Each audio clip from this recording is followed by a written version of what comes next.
I am here at Williams Racing's brand new Golf livery launch, as you can see behind us. Well, hang on a second. How did we get here? You will have noticed at this weekend's Singapore Grand Prix that Williams will run in their special edition fan-voted Golf livery, coined Bolder Than Bold. Well, back in July, Williams, Golf and Raffles invited me down to their launch event for the fan vote competition winning livery. That's where I managed to get the selfie with Alex. Plus I won these signed gloves because I'm a little bit of a weapon on the old simulator. I got very lucky. Thank God for track limits. I'm not giving these away, sorry, I want to keep them, but I am giving this away. Golf Williams branded cap. If you want to win it, stick around. So for this video, I've redesigned both the winner, the Bolder Than Bold livery, and the runner-up, the Heritage. But rather than just getting your feedback, I thought I'd run them past someone who probably knows a little bit more about livery design than you and me. And I'm joined by a very special guest to the Tommo YouTube channel, Ed Scott, Head of Design at Williams Racing. Hello everyone, and thank you for that intro. That's special. I don't know. Of course. Yeah, thank you very much. Only the best. Ed, thanks so much for coming on. Thank you, Tom. You must be quite happy that this is now out in the open. I imagine this has been a labour of love for a while now, right? Yeah, 100%. A really, really exciting project to work on. We're just eager to launch it and get it out to the world, and even more eager to get it out on the track, I think. I kind of don't want it to finish either, because as any designer and graphic designer, especially in motorsport, would relate to, like, working on a project like this is pretty nuts. So yeah. Well, when did it start? When was this whole kind of for livery idea? When was that first kind of founded? I want to say it was at the beginning of the year, around January, February time.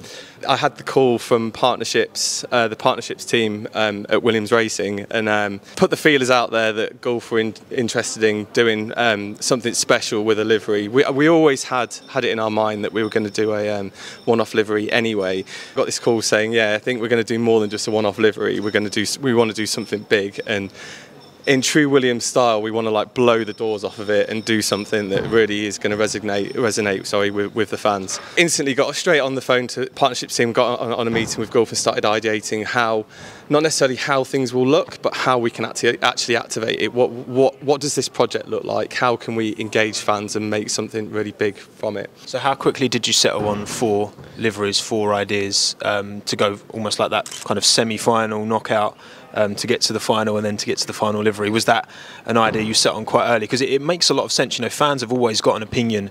I mean, the base liveries anyway, let alone when they're special editions. And, you know, there's not many brands that have such an intrinsic link to motorsport like Golf. There's certain sponsors that have really stood the test of time within motorsport, and I think it's, you know, to see the brand back in the sport as well, and then to showcase it, it was a lot of kind of, must have felt a bit of pressure to do it justice, I guess, right? It did, yeah.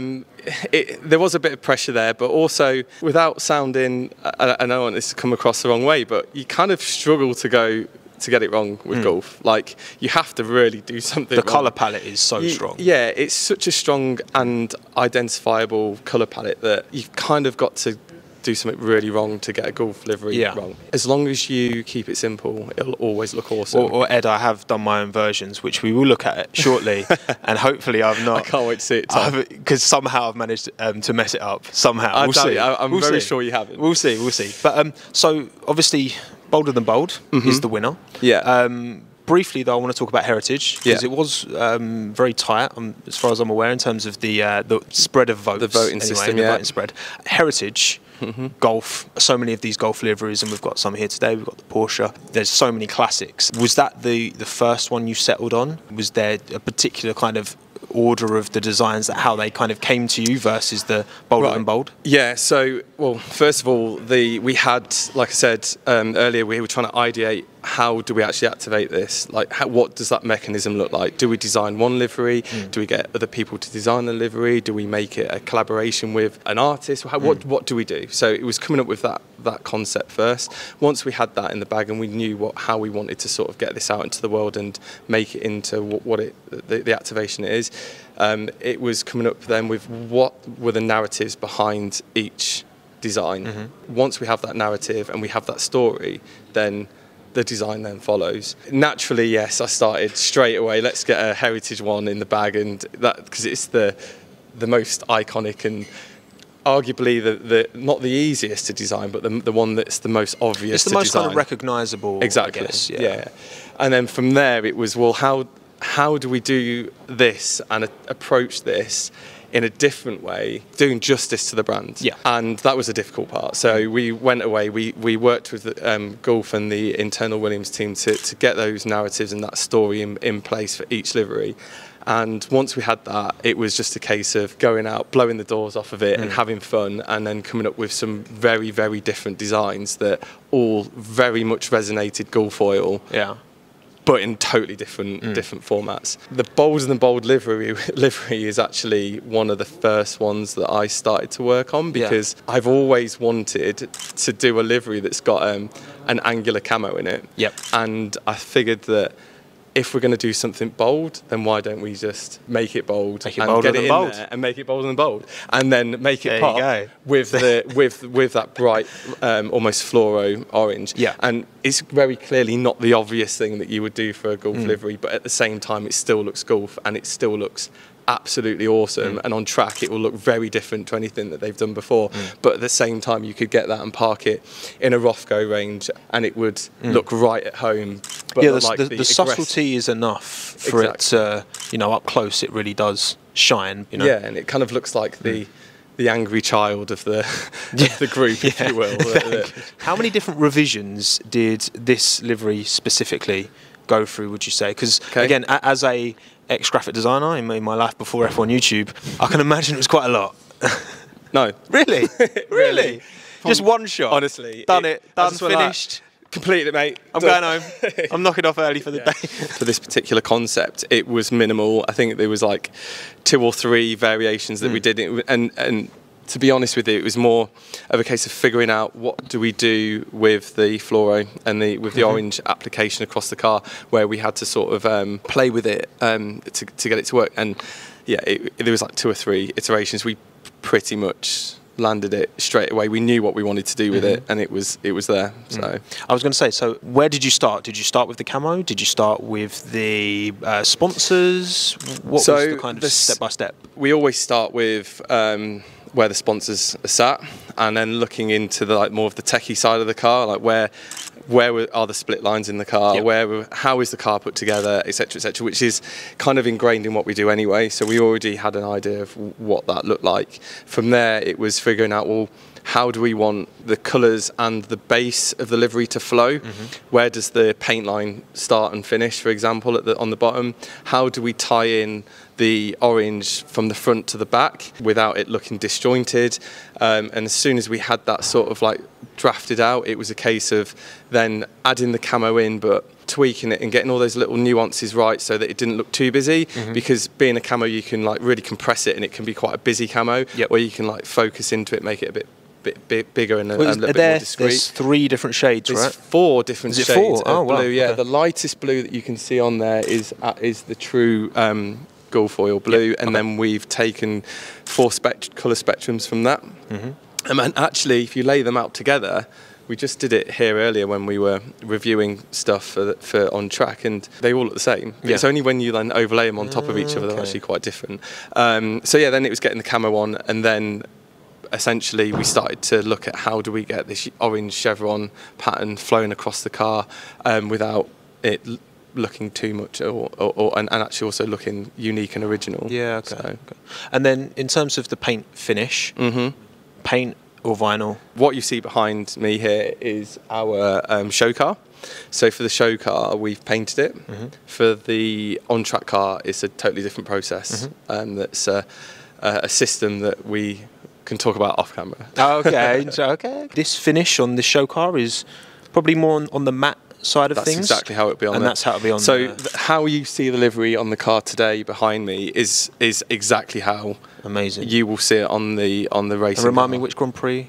So it's going to land at the Singapore Grand Prix 2023. Singapore. So it's going to be. You picked a corker there, ain't you? It's going to be a blinder, and that's actually another little key point. It was when it comes to designing the livery is trying to get it or making sure that we get it to work under the lights as well as in a day race, because we're actually going to be carrying it through to 3 races, so at back to back, and they all have different lighting environments. So I think just looking at it in this room now with lights coming down on it, it's really going to pop. Mate, absolutely. Well, listen, I think you've done, I said this when I walked in, I think the in person, because sometimes you see a render, sometimes renders under, sometimes they oversell livery, but I really think that in person this looks, especially the nose is my favourite part. Do you have a favourite part? Do I have a favourite part? Is this bolder than bold? I mean, you're critiquing your own work. Yeah, here, so I'm not sure. Do you know what? You can't see it on camera, but in front of me I have a render of it looking at me, and the whole front on angle of the car. So I guess the nose and the chassis and the way that the livery flows right over the top of the car, that whole angle, if I could just take that as a whole, I'd say that is my favourite part. I like the way that the camo and then the chevrons going down the side pods and across the engine covering up the nose really linked together. So, and it's what the people wanted. So it is what the people wanted. So you got what you wanted, and I hope that you love it when it gets on the track. I think again you've done it justice, because again before, you're only going to see the renders. That's what people were voting on, and in person it looks even better. So thank you. You smashed it. Thank you. However, go on. Now it's time to have a look at my interpretation, okay? Here we go. My reinterpretation. So I love this part. What I did, right? So obviously you got bolder than bold, you got heritage, so you've got 2 different approaches, and I went through, looked on the website and kind of the justification and the story, like you said, around each one and why that works. So I wanted to put together my version of each, starting with my interpretation of bolder than bold. If you want to, hold that.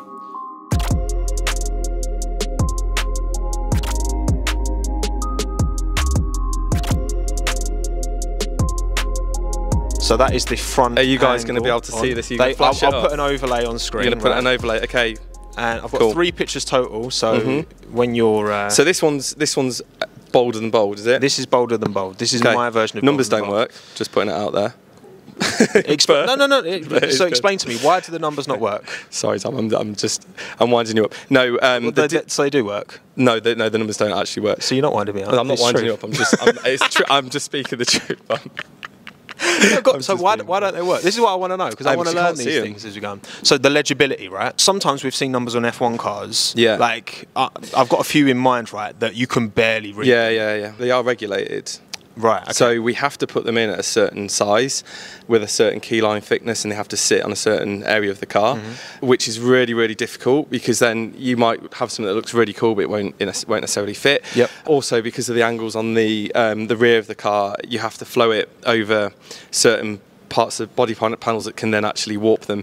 But FIA and FOM like to have very clear, obvious, bold numbers for obvious reasons. So I would say that these look pretty funky on here, but being black and then with an orange key line into the orange, they do get lost a little bit. I think that part I would review, but ultimately it's a cool concept. I like it. I actually did explore using pointed arrow chevrons, and I really like that as an application. Yeah, and I think it's always, obviously on this show car it has, very smooth. It's lacking the intricacies that your actual Williams car will have now, and obviously it's upgrade. I mean, who knows, between now and Singapore the car might evolve even more. So I guess as well it's difficult on these kind of more simplified models how it actually applies to the real thing. Because again, I think where you've got the kind of chevrons on the top of the side pod, I've kind of tried to do the same kind of in the little bathtub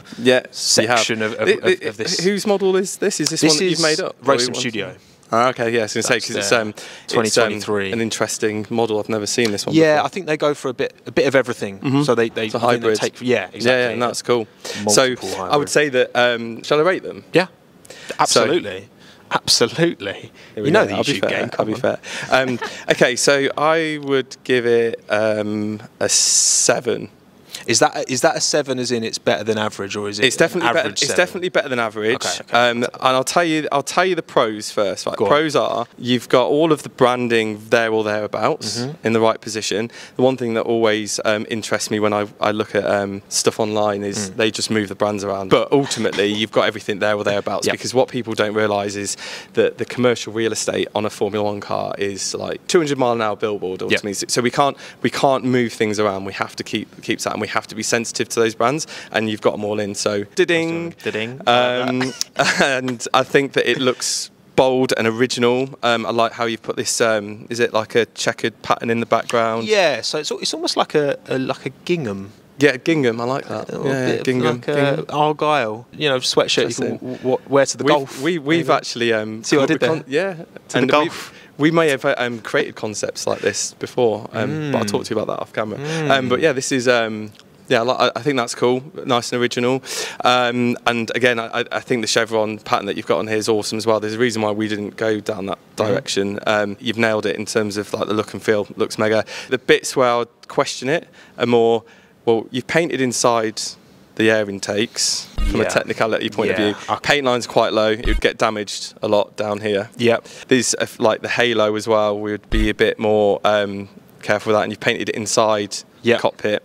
And I think that like your numbers, would tweak that up. So if you'd got all of that, I'm quite a strict stickler. That's why you got to be. So I run a tight ship, I'm afraid, when it comes to creative. So I'd say this is a 7+, possibly 8. Listen, for Alex to make that move on the inside of Carlos at Silverstone, the few thousandths of a second that a little bit less paint, vinyl, that can make all the difference. It can, and that's the game we're in. You see, it's Formula One where we have to be right up there, and that's why I would give you slightly less a mark than an 8 or a 9. But I think you were there, and there's a reason why you didn't do anything on the wheel covers. I don't know. It's not about. It's not like. Yeah, I always find it interesting because some people go way over the top. Some people don't do anything, and it's typically it doesn't really matter. Typically, an all blacked out rim, and I guess it's a tiny bit less unsprung weight potentially. Yeah, no, it's cool. It works without it. Right, who wants to win this cap? Comment below your favourite golf motorsport livery of all time. It could be bolder than bold. It could be an old GT40. It could be an old Porsche. Whatever it is, let me know in the comments below and I'll pick one of you at random. You've got 24 hours from the video's release to let me know and you could be in a chance of winning this. And then for the loser livery, which I've also redesigned. Which is the loser one? Heritage. This Heritage one. Okay. Interesting. Have a butch I like at it.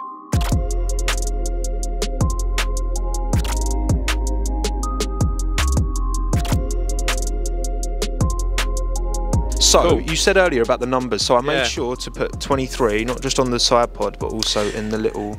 Interesting application. I don't know if we'd get away with it. I'm sure is that if legal or would, I don't think it is, but I think that we could definitely, if we wanted to do that, we'd have to talk to our friends at the FIA and see if we could get it to them. They might get away with it. I like this as an interpretation. It's quite different. The black band around the chassis tops, very unique.